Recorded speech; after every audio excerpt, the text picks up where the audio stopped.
मौत में कोई भी साथ नहीं आता, तो हमें अकेले ही करना है जो कुछ करना है।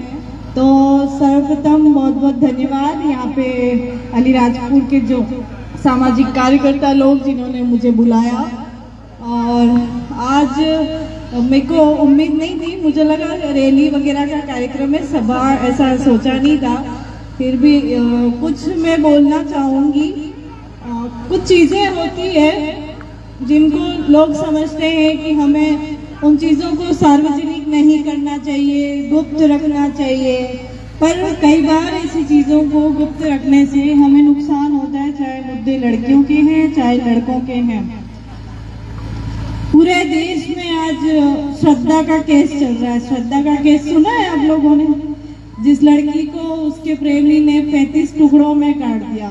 टीवी के हर एक न्यूज चैनल में श्रद्धा श्रद्धा श्रद्धा, हिंदू मुसलमान के अलावा कुछ नहीं दिखाया जा रहा है। उस केस को जब मैं गौर से देखती हूँ तो मैं ऐसा सोचती हूँ कि श्रद्धा को जब उसके प्रेमी ने पहली बार मारा होगा और उसने उस टाइम उसे छोड़ दिया होता तो शायद 35 टुकड़े नहीं होते। उसने सोचा होगा कि क्या है चलता है, क्या है चलता है, किस मुंह से मैं मेरे माँ बाप के पास वापस जाऊं। पर अगर एक बार उसने सोचा होगा कि अगर ये थप्पड़ मार सकता है, ये गाली दे सकता है, ये मार भी सकता है, मुझे इसके साथ नहीं रहना है, तो हो सकता है, हो नहीं सकता है, ये श्योरिटी होती कि उसके 35 टुकड़े नहीं होते। और आज देश में ऐसे मामले सबके सामने नहीं आते। इस मामले को यहाँ करना उचित है नहीं पता, लेकिन अखबार में देखो, टीवी में देखो, मोबाइल में देखो, इसके अलावा कुछ नहीं दिख रहा है। श्रद्धा के अलावा कोई मामला कहीं और दिख ही नहीं रहा है। तो कहीं ना कहीं हमें ऐसे मुद्दों से सीख लेनी चाहिए। लोग अगर हमारे आसपास कोई दोस्त या हमारा भाई या हमारे रिश्तेदार पुरुष किसी के साथ ऐसा कर रहे हैं तो उन्हें रोके, और अगर कोई महिला उसके साथ ऐसा हो रहा है तो वो सचेत हो जाए, वो शिकार होने का इंतजार ना करे, वो ऐसा ना सोचे कि हम किसको कहें, कैसे कहें, बदनाम हो जाएंगे, लोग क्या कहेंगे। आप बंद कमरे में मरोगे, इससे अच्छा है कि 4 लोगों के साथ बदनाम हो जाओ और इज्जत से अपने माँ बाप के सामने रहो। कोई आपको मार नहीं सकता। और सबसे बड़ी बात, आज संविधान दिवस है।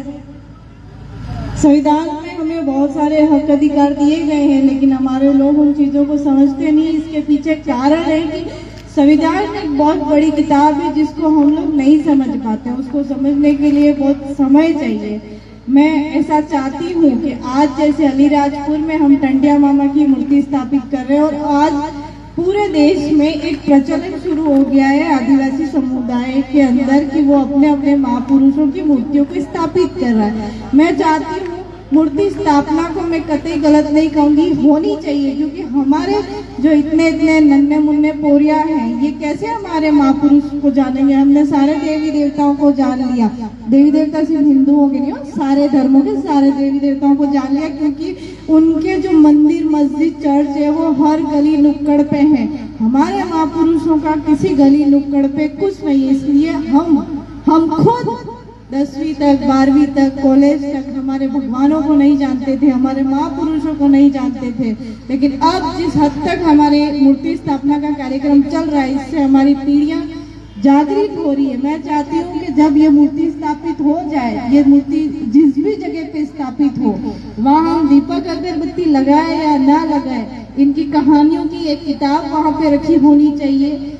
संविधान की एक किताब वहाँ पर रखी होनी चाहिए। अगर किसी को समय मिलता है तो उस छप्पर के नीचे बैठे, आधा घंटा बैठे, उस किताब को पढ़े। अगरबत्ती लगाने से भगवान आए या नहीं आए, लेकिन किताब को पढ़ने से आपको सद्बुद्धि आएगी, शिक्षा मिलेगी।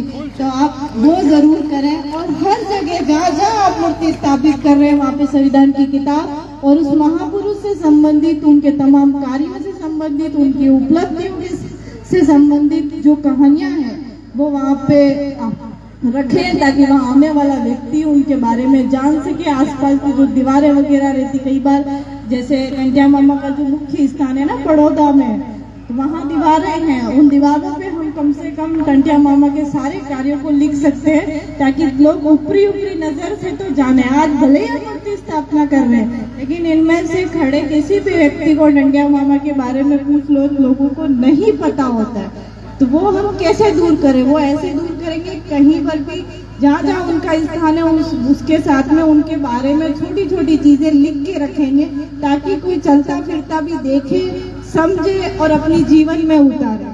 बस इसी के साथ बाकी बातें अपन कल करेंगे। जय जोहार, जय आदिवासी।